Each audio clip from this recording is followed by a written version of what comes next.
Welcome to another episode of My Weird Prompts, an AI-generated podcast featuring the random prompts of Daniel Rosehill as answered by a revolving cast of friendly AI characters.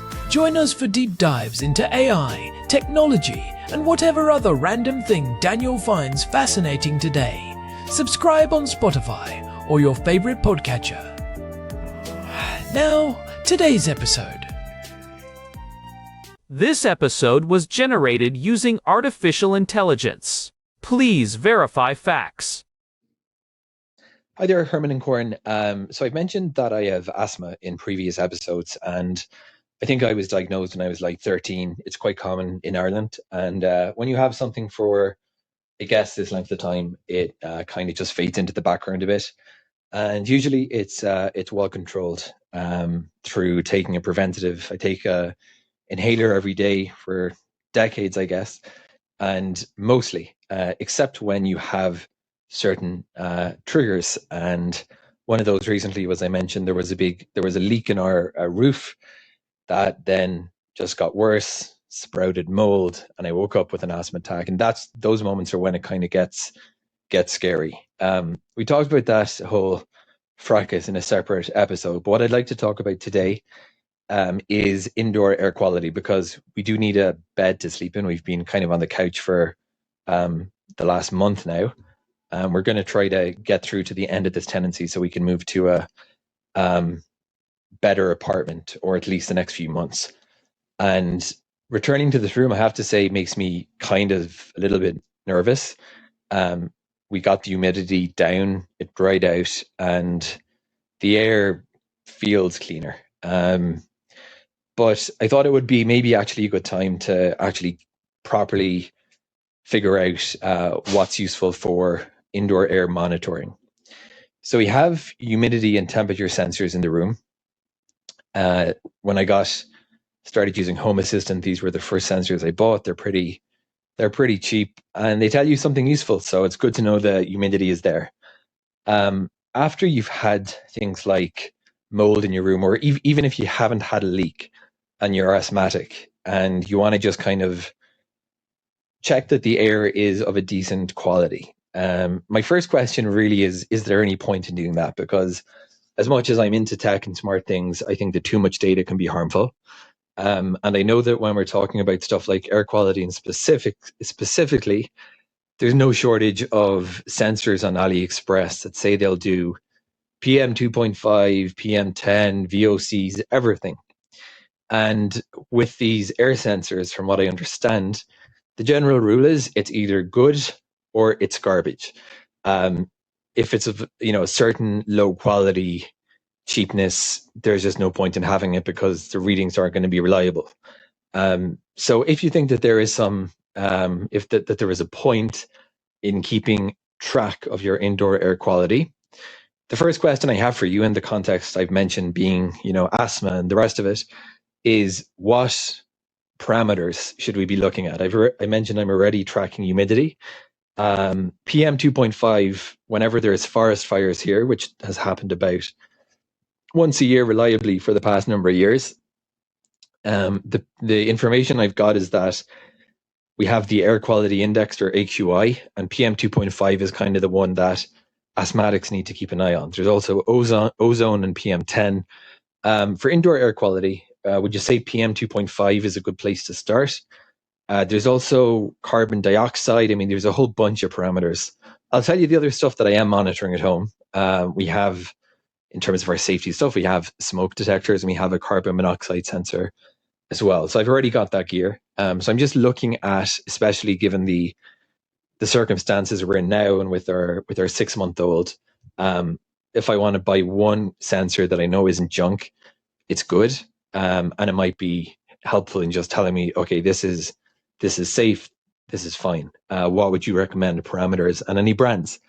Second part of my question, Herman and Corn, is that's measuring the air, but we also have treating the air, and this brings us into HEPA filters. Never owned one. Always got the impression they were big, bulky, and expensive. But I read recently that this is a pretty small bedroom that we're in. There's actually, you don't have to guess. You can actually kind of if you can measure out a few dimensions, you can figure out how much air you need to treat and buy accordingly. So what's the lowdown on HEPA filters, especially in places where you might have had mold previously and you're just trying to make sure that the air is as breathable as possible? What would you recommend in terms of brands? And for a small space, is there something I can get that's not going to be a gigantic machine? Because when I looked at it before and ended up not buying one, but I was actually quite surprised. I mean, the room is tiny, but in turn, it didn't need a very big machine as I was envisioning. And it wasn't even very expensive, whatever I was looking at. So Herman and Corn, for folks who have asthma or allergies and indoor air quality, very neglected topic. Is it worth our while buying a decent quality sensor? If so, what parameters and brands? And what about HEPA filters and air treatment? Herman and Corn, let's talk indoor air quality today, especially against the nemesis of mold. Over to you guys. Hey everyone, welcome back to my weird prompts. I am Corn, and I am sitting here in our living room in Jerusalem with my brother, the man who has a spreadsheet for literally everything in this house, Herman Poppleberry. It is not everything, Corn. It is just the important things, like the efficiency of our refrigerator and the optimal watering schedule for the balcony plants. But today, we are diving into something even more granular. Literally, we are talking about particles. Right. Our housemate Daniel sent us a voice note earlier. He has been dealing with some pretty rough asthma lately, and he just had a major mold issue in his room. The leak in the roof really did a number on his space. He is back in there now, but he is feeling pretty anxious about the air quality. He wants to know if it is worth getting a high-quality sensor, what specifically he should be tracking, and how to pick a HEPA filter that actually works without taking up half the room. It is such a timely question. We spend about 90% of our time indoors, and yet we often have no idea what is actually in the air we are breathing. For someone with asthma, that uncertainty is not just annoying, it is a health risk. And after a mold infestation, the psychological need for data is just as real as the physical need for clean air. I get that. When you cannot see the threat, you want a device that can. But Herman, I have seen these sensors ranging from $20 on those discount sites to $500 for professional-grade monitors. Is there actually a difference? Or are we just paying for a fancy app and a glowing light? Oh, there is a massive difference. If you buy a $30 sensor, you are basically getting a random number generator that reacts to humidity. Most of those cheap sensors use what we call an infrared LED to detect dust. It is very imprecise. If you are serious about this, especially with asthma, you need to look for a sensor that uses laser scattering technology. Laser scattering? That sounds like something out of a sci-fi movie. How does that actually work in a little plastic box on a nightstand? It is actually brilliant. The device has a tiny fan that draws air through a chamber. Inside that chamber, a laser beam hits the particles in the air. The way that light scatters tells the sensor exactly how many particles there are, and, more importantly, what size they are. This is how we measure PM 2.5. That is the first parameter Daniel asked about, PM 2.5.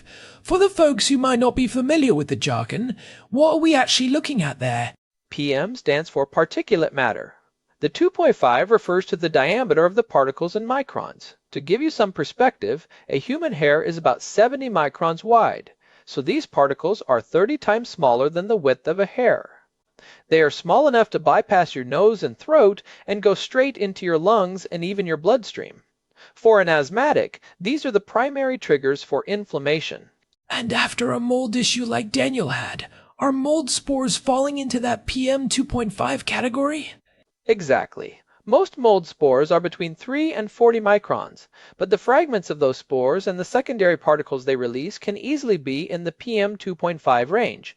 If you are tracking PM 2.5, you are tracking the most dangerous stuff. But Daniel also mentioned VOCs. That is a whole different beast, right? Yeah, volatile organic compounds. I always think of that new car smell or the smell of fresh paint.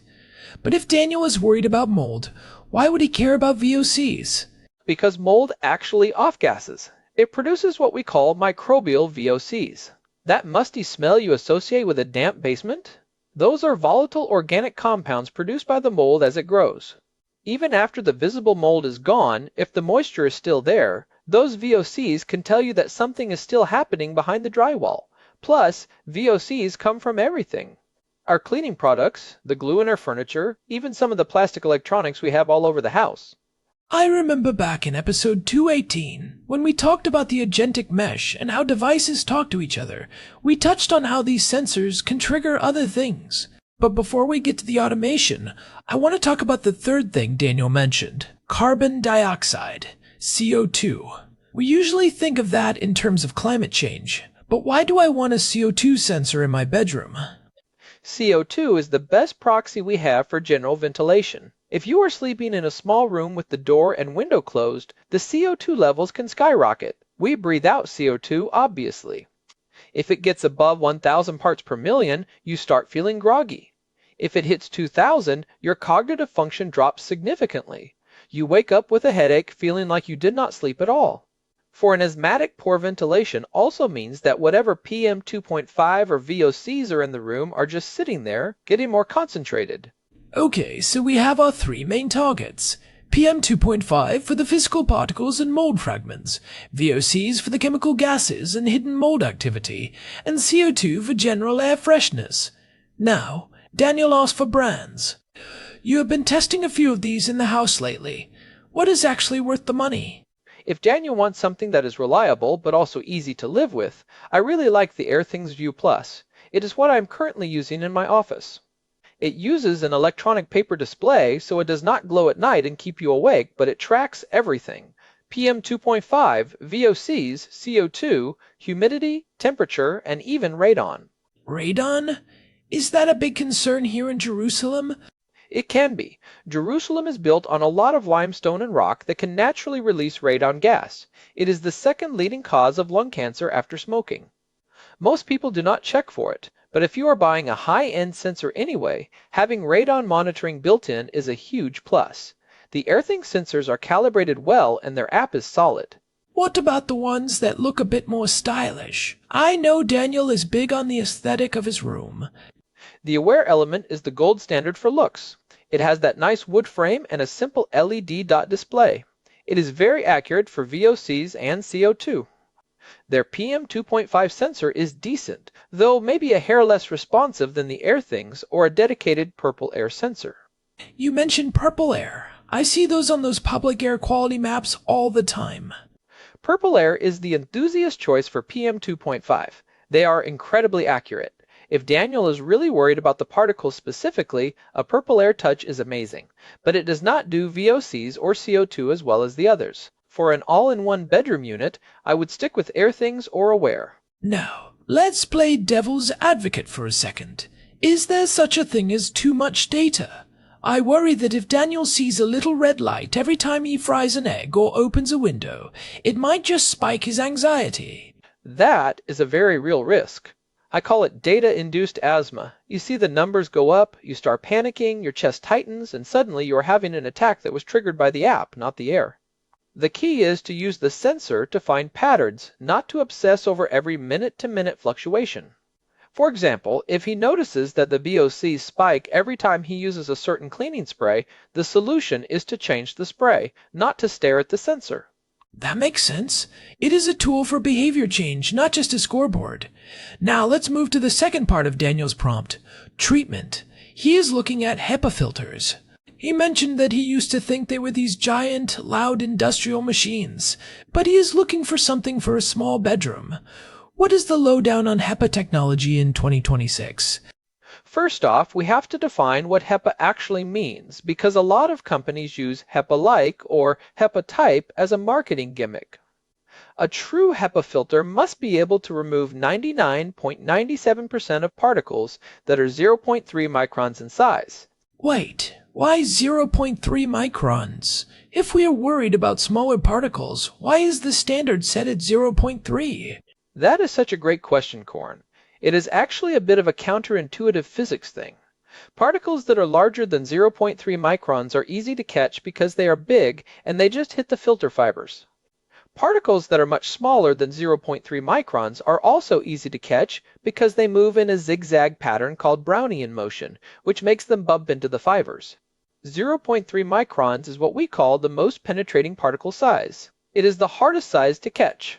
So, if a filter can catch 99.97% of those, it is actually catching even more of the smaller and larger stuff. So it is like a net that is designed to catch the one fish that is exactly the right size to slip through most nets.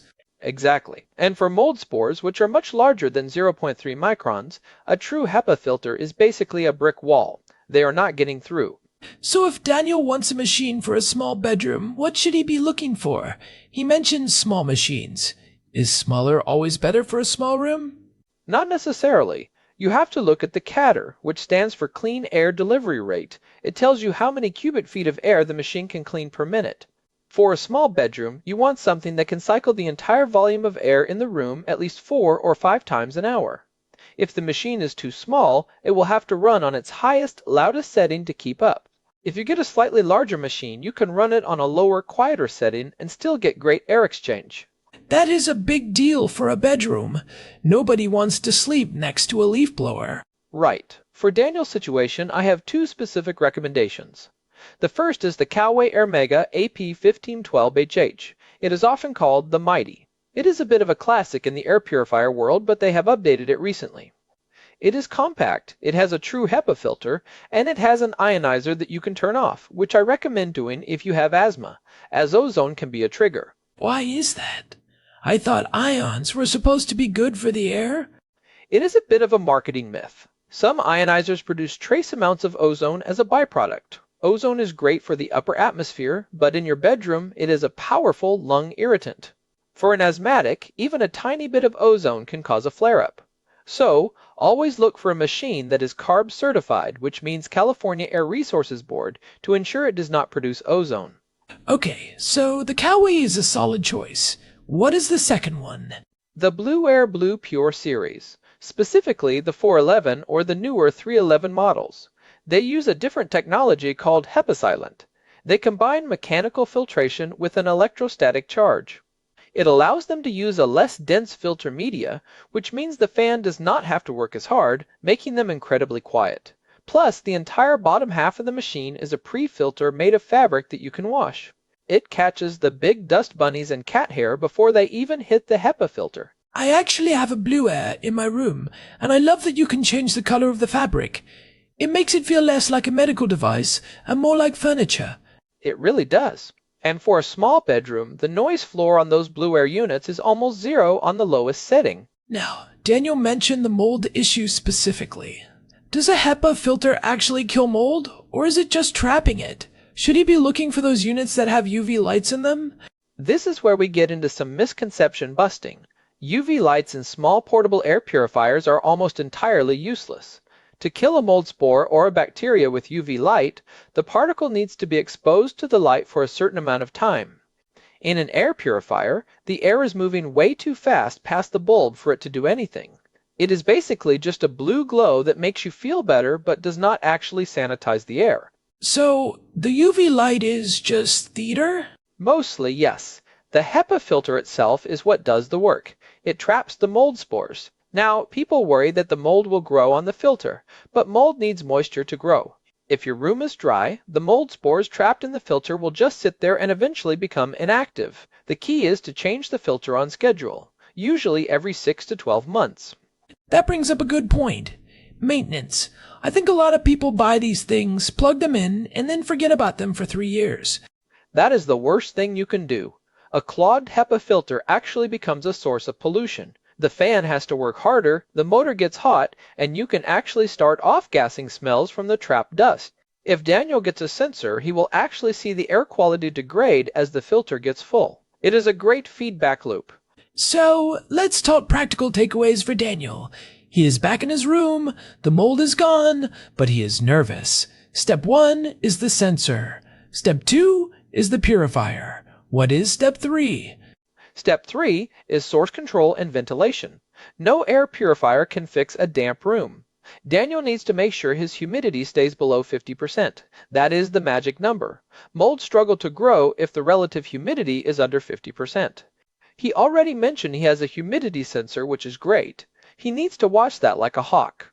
If it spikes, he needs a dehumidifier, not just an air purifier. We actually talked about the physics of humidity back in episode 313 when we were discussing why physical SIM cards are still around. Wait, no, that was the one about infrastructure resilience. Anyway, the point is that humidity is the driver. Exactly. And the second part of step 3 is the flush. Every morning, even if it is cold outside of Jerusalem, he should open the window for 10 minutes. This is where the CO2 sensor comes in. He will see the CO2 levels drop from maybe 1,200 parts per million down to 400. That fresh air exchange does more for your brain than any filter ever could. I like that. It is a holistic approach. It is not just buy this gadget and you are cured. It is about understanding the environment. Herman, you mentioned earlier that professional grade sensors are expensive. If Daniel does not want to spend $300 on an AirThings View Plus, is there a middle ground? There is. You can get a dedicated PM2.5 sensor like the TempTop LKT series for around $80 to $100. It won't have the fancy app or the CO2 tracking, but it will give you a very accurate reading of the particles. But honestly, for someone with asthma and a history of mold, I think the investment in a device that tracks VOCs and CO2 is worth every penny. It is about peace of mind. It is interesting how much the technology has changed. I remember 10 years ago, an air quality monitor that could do all of this would have been the size of a suitcase and cost thousands of dollars. Now it fits in the palm of your hand. It is the miniaturization of the laser diodes. That is what changed everything. We can now put a laboratory-grade particle counter into a consumer device. It is actually one of the most underrated tech revolutions of the last decade. So, to summarize for Daniel, go for the AirThings View Plus or the Aware element if you want the full picture, including VOCs and CO2. If you just want to track mold fragments and dust, a Purple Air or high-end TempTop is great. For the filter, the Kawi Mighty or the Blue Air Blue Pure are perfect for a small bedroom. Just make sure to turn off the ionizer on the Kawi and change your filters every 6 months. And don't forget the humidity. Keep it under 50%. If he does those things, his room will probably be the cleanest place in Jerusalem. Probably cleaner than the air outside, especially during those dust storms we get in the spring. Oh, absolutely. During a Sharav, the PM2.5 levels outside can hit 300 or 400. Indoors, with a good HEPA filter, you can keep that under 10. That is a massive difference for your lungs. I think we have given Daniel a lot to chew on. It is funny, we started talking about mold and asthma, and we ended up talking about laser physics and Brownian motion. That is the beauty of this show. It really is. Everything is connected. The way a particle moves in the air is governed by the same laws that govern how galaxies form. It is just on a different scale. And on that note, I think it is time to wrap this one up. Daniel, thanks for the prompt. We hope your lungs start feeling better soon and that the mold stays far away from your walls. Definitely. And hey, if you are listening and you have found this deep dive into air quality helpful, we would really appreciate it if you could leave us a review on your podcast app or on Spotify. It genuinely helps other people find the show and join our little community of curious minds. Yeah, it makes a big difference. You can find all our past episodes, including the ones we mentioned today, at myweirdprompts.com. We have an RSS feed there and a contact form if you want to send us a prompt like Daniel did. Thanks for listening to My Weird Prompts. I am Herman Poppleberry. And I am Corn. We will see you next week. Stay curious and breathe easy. Until next time. This episode was generated using Gemini Flash 3. Text-to-speech engine was Chatterbox Turbo. Thanks for listening to another episode of My Weird Prompts, an AI-generated podcast featuring Daniel Rosehill's AI prompts as answered by a revolving cast of friendly AI characters including me, Cornelius the Sloth. Subscribe on Spotify or visit myweirdprompts.com.